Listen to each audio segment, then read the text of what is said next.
Imagine waking up in the morning and feeling invincible and having energy that lasts all day long and a mind that's as sharp as a tack. Great things, right? Today I'm going to present to you 3 things that you can do to make profound improvements in your health, and guess what? These items really work. They're really, really good. So please take notes.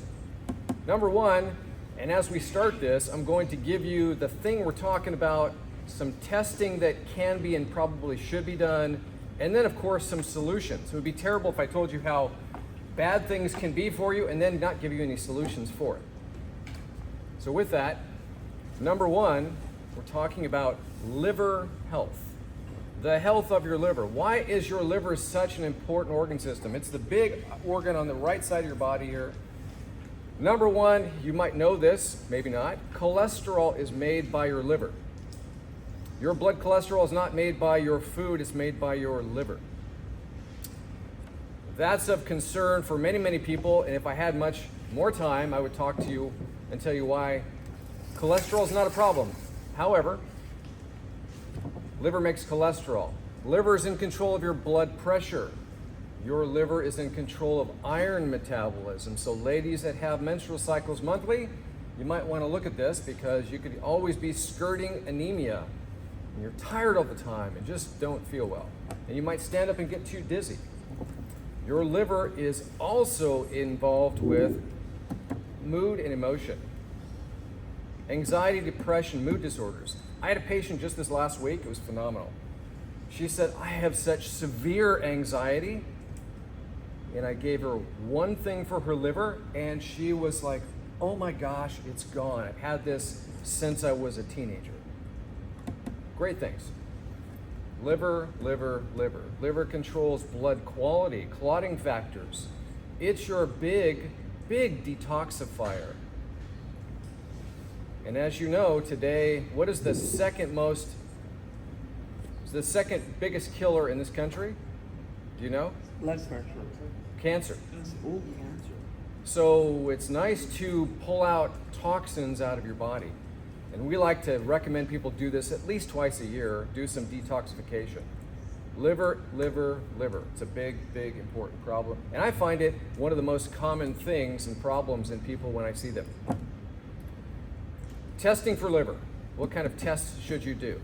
Classically on blood tests, AST and ALT are 2 markers that are done, but that's only present, or they're only problematic when you have liver damage. So those are liver enzymes that arise in your blood. So I'd recommend looking at blood fats, also called a lipid panel. Your total cholesterol, HDL, LDL, and the ratios and triglycerides and those sorts of things really kind of give you a look at how your liver is functioning. Because we'd rather find problems developing before they fail. Unfortunately, most, if not all, medical doctors only will tell you something's wrong when you're in a state of disease. So we'd rather look at things before that. Heading in the wrong direction, caution, then it's much easier to turn those problems around. So what do you do for liver? Number 1, diet. We have to look at diet. By the way, diet is involved with all 3 of these items. Diet is a big deal. And it's the thing that nobody wants to look at or talk about. I'm gonna get to that. Yeah, sure. Diet is critical. So for your liver, the most stressful food items for your liver: starch, sugar, alcohol. Beats up your liver. Not good. Hence, you should be looking at diets that are the lowest in starch and sugar. And of course, just removing alcohol altogether would be a great thing as well. So from a dietary perspective, the ketogenic diet, and my favorite, what I've been doing now for a long, long, long time, is the carnivore diet. And oh my gosh, that's controversial, right? Oh, eating only animal protein and animal fat? We don't have time today to get into all that, but I probably will in a future talk. So 2 other items to take from a nutrient perspective. By the way, your body is really a sack of food and nutrients. It's not a sack of drugs and chemicals. Don't get me wrong, there's a time and place for drugs, but to normalize, heal, and resolve health problems, you absolutely need nutrients. So I've got two that I recommend for time's sake. SP Cleanse is a wonderful detoxifier. SP Cleanse is made by a company called Standard Process, the oldest vitamin company on the planet, over 90 years old. Second would be Livaplex. Sounds kind of like liver or liver. Livaplex, SP Cleanse, great things to do for your liver and change your diet.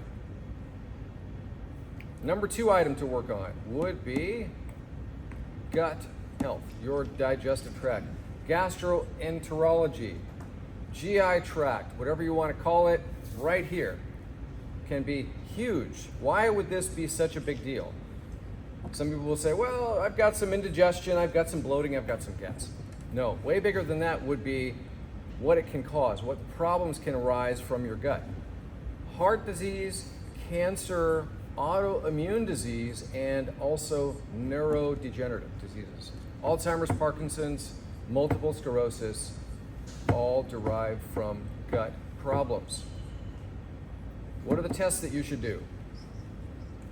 My favorite, we've solved so many horrible cases that can't be solved, and I'm not a gastroenterologist, thank God. GI map, it's called a GI map. It is a stool test. How fun is that? A stool test. But you can do it in the privacy of your own bathroom. It is a very cutting edge scientific test. It's a DNA stool test. You cannot miss any gastrointestinal problems. I've done this test on myself, and everything that I'm telling you to do, I'm doing or have done already.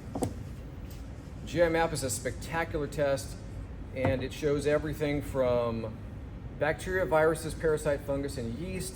It also gives you a whole section of intestinal health markers, inflammatory markers, but leaky gut. Have you heard the term leaky gut, anybody?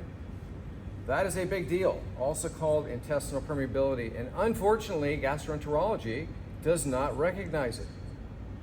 Despite the fact that it's very deep in the science, and it's probably because they don't have any ways to address it, to fix it.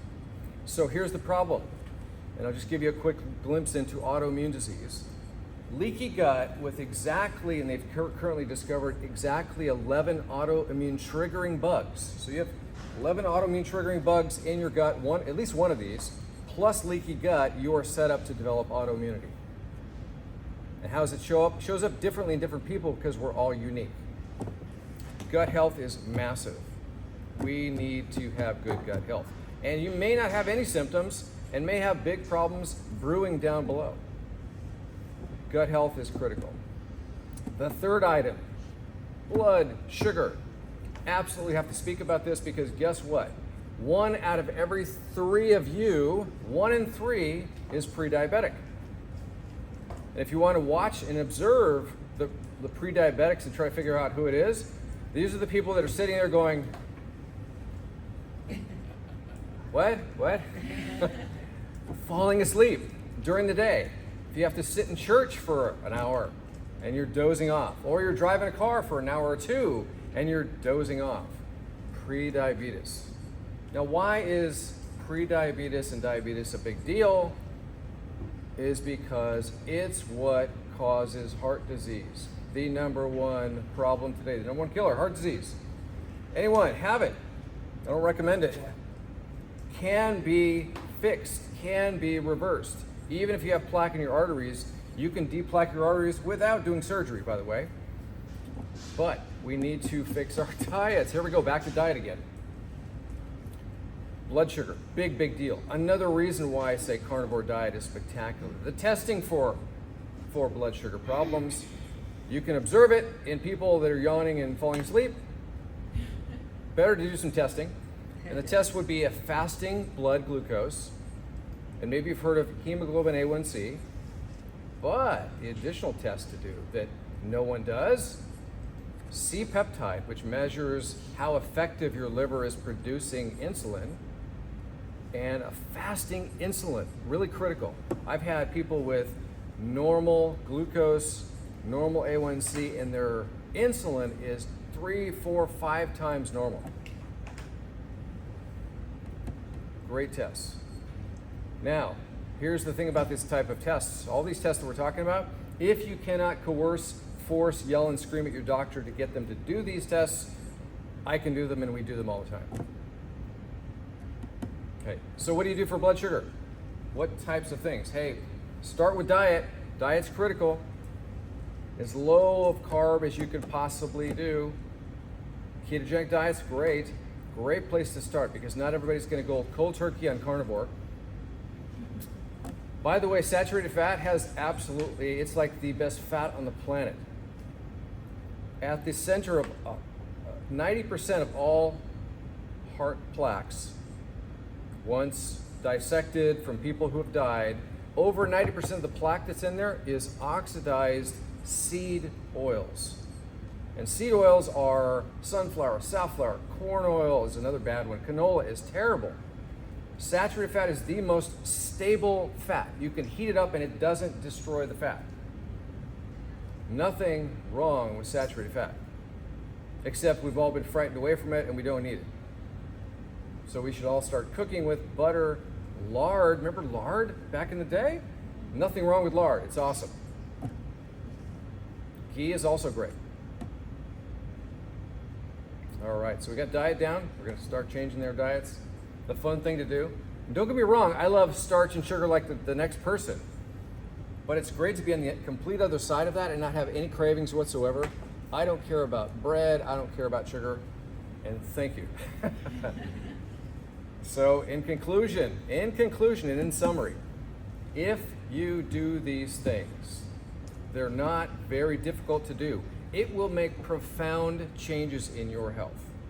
Profound changes, and you will definitely have the results that you would love to have. Instead of feeling like you're 85, you could feel and function like you're 35. Madam Toastmaster. Oh, good. I'm always so motivated to eat.